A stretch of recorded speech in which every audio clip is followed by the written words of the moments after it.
Баршаңызға сәлем достар.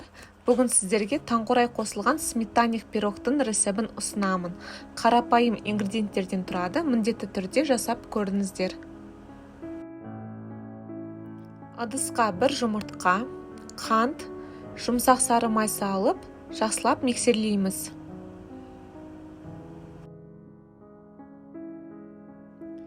Мен шым-шым ванилин қостым, ол міндетті емес, тағы миксерлейміз.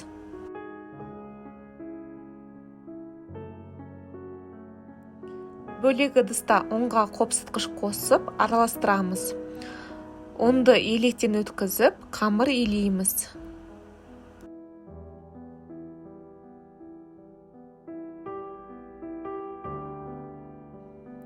Бізде осындай жұмсақ, қолға жабыспайтын қамыр шығу керек.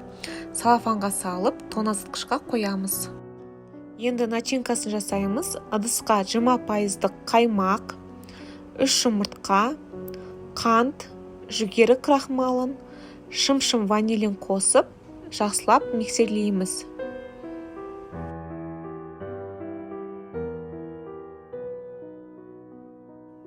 Менде форманың диаметрі 23 см, ішін сары маймен майлап шықтым.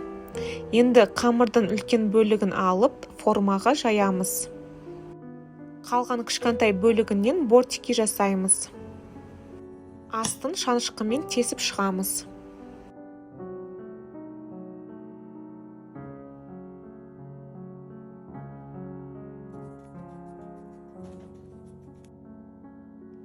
Начинкасын құйып, үстіне таңқурайды қойып шығамыз. Басқа да жеміс-жидектерді пайдалануға болады. Алдын ала қыздырылған пеште 160 градуста 60 минут қызарғанша дейін пісіреміз. Таңқурай қосылған сметанник пирог өте дәмді шықты. Сіздерге ұнайды деген ойдамын. Басқа да жаңа рецептерді жіберіп алмас үшін каналға тіркелуді ұмытпаңыздар. Астарыңыз дәмді болсын.